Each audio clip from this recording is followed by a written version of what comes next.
Seenaa ajaa'ibaa haadha manaa fi abbaa manaa harka wal qabatanii osoo walirraa adda hin bahin tajaajilanii darban. Macaafni qulqulluun seenaa isaanii gadi fageenyaan hin kaasiin iyyuu malee seenaan galmeessee namoota baay'eef fakkeenya akka ta'an kan taasise afaan bara si'anaan kaappil kan ta'an inni ishee malee isheenis isa malee kan hin sochoone Phaawulos irraa isa baratan namoota baay'eef kan ga'an waldoolee baay'ees kan dhaaban wangeela mootummaa waaqayyoo lallabuudhaan lubbuu hedduu kan booji'an seenaa Aqiilaa fi Phiriisqillaa gadi fageenyaan ilaalla. Mana kana sabskiraayib gochuun maatii keenya ta'a.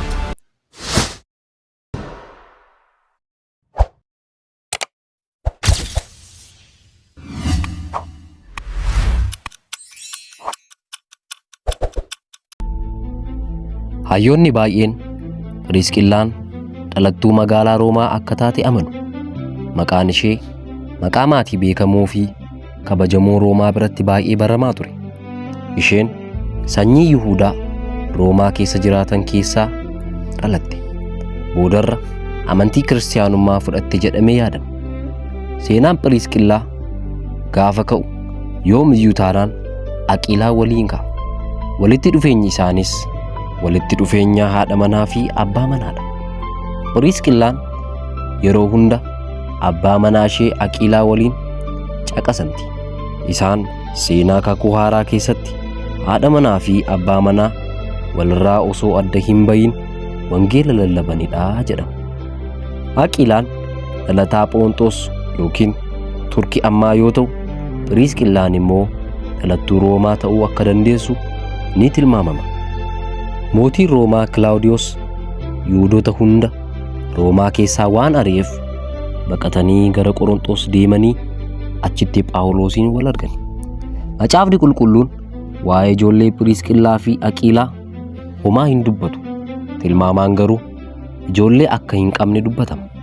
Ijoolleen dhabuu isaanis hojii hafuuraa faana wal qabataa jedhu. Isaan tajaajilaaf jedhanii Roomaa irraa gara Qorontos, Efeesiyoon ammas gara Roomaa deddeebi'aa turan. Jireenyi isaanii imala yookaan mishiinarii laayifii waan tureef ijoollee hafuuraa godhachuu irratti qofaa xiyyeeffachaa akka turan ni amanama.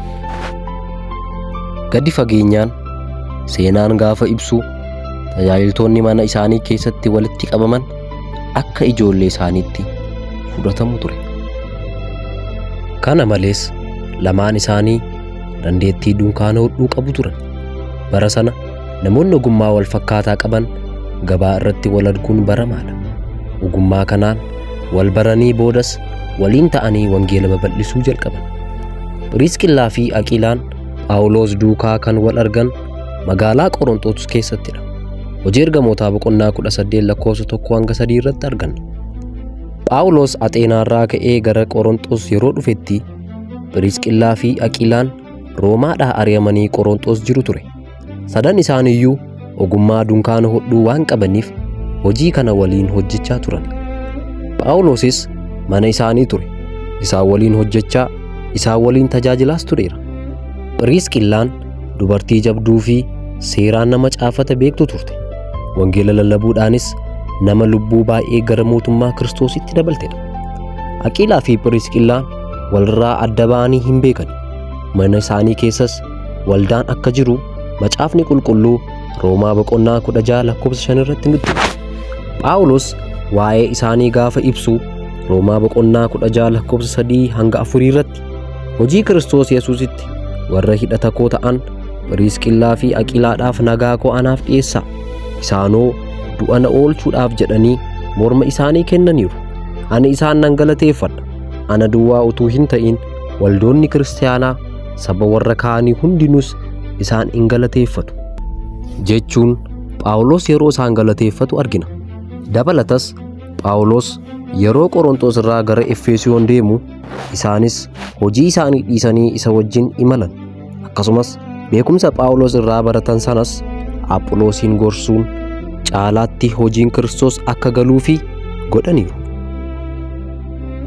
Kabajamtootaa fi dhaggeeffattoota Naayil Tiyuub, akkaataan du'a Aqiilaa fi Phiriisqillaa macaafa qulqulluu keessatti hin himamiin iyyuu malee seenaan tokko tokko akka ibsutti lola bara 70 keessa mootiin Neeroo amantoota balleessuu irratti godheen akka lubbuun isaanii darbe ragaaleen seenaa tokko tokko ni ibsu. Walumaa galatti bara 50 hanga 70tti tajaajilanii darbaniiru jedha seenaan.